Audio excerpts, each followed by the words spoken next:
I wasn't at the top of my class, I was never good at sports, and I was never anyone's favorite student. But still, whenever I entered the class, there was complete silence, and even the bullies had a scared look, as if they had seen a monster. And no, I'm not bragging that I was a bully in school, or that I had big muscles. It's all because everyone respected me, not out of kindness, but out of fear. Most people think that respect is given, but for me, respect is either earned or taken, and I decided to take it from every student and every teacher in the school. This is not your typical how-to video or some random ChatGPT crap. This is not a guide on how to bully others, nor is it some strategy. This is some real dark psychology and tactics that I used in my school life to make everyone bow before me. I have broken this into 4 easy chapters that you can learn in a week and use to control the whole school. I will also be showing you some incidents that I encountered in my own school life and how I used these tactics to rule over the other person. However, the real deal is the last chapter that I still use to this very day in my university to assert my dominance.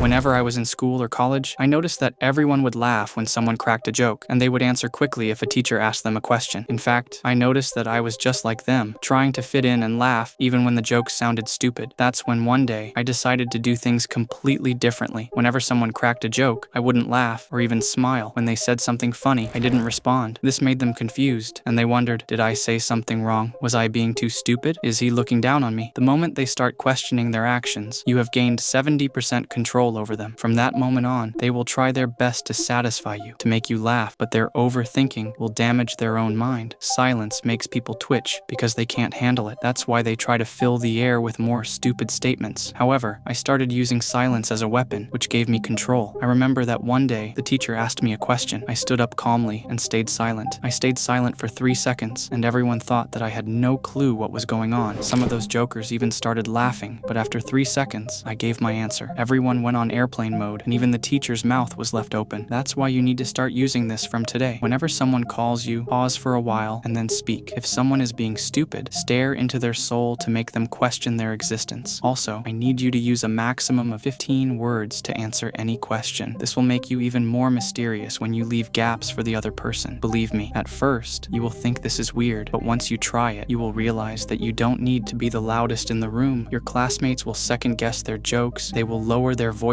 and they will need to look at each other before talking to you, as if they are bowing for permission.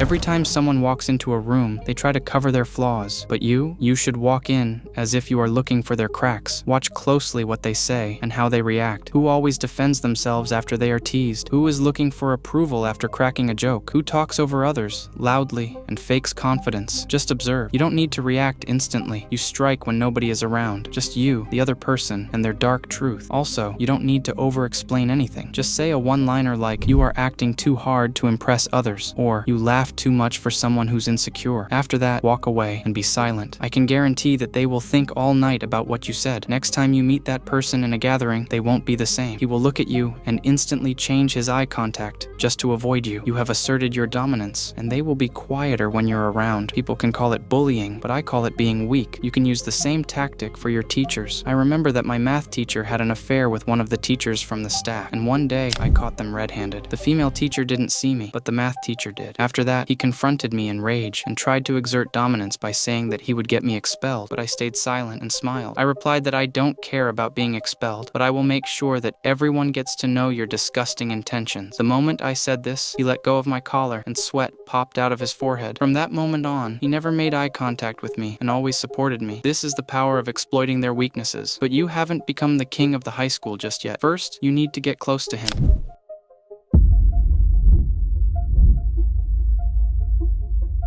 Every class has a loudmouth. Everyone laughs with him. Everyone listens to this guy. Nobody hates him, and I had the same brat in my class. Instead of hating him, I started studying him. I even praised him a couple of times so that I could get into his circle. He started trusting me, but I was already planting some seeds. Whenever he was late, I would talk to his friends and tell them about his strange patterns, like the jokes he copied from others, or the information he just saw on an Instagram reel. I didn't insult him, nor did I compare myself, and people started noticing these things too. This guy was the center of attention, but but I just told his flaws to 2 of his close friends. They told 5 others, and in just a week, everybody was laughing at him, not with him. He was repeating the same old lame jokes, but he started forcing them, which made him look even worse. By the end of the year, he was a nobody, and I was the new center of attention because I was calm, mysterious, and not a loudmouth. So, start using this now. Compliment someone who tries to be a people pleaser. Don't be jealous, don't be harsh, just criticize them softly. Although this is a very dark tactic, it can be dangerous for you, since not everyone takes criticism lightly. So, beware before making any move. By this time, you already know 90% of the tactics to make you a high school king, but there's still 10% that most people neglect, and they end up becoming background noise once again. So, make sure to watch the last part very carefully.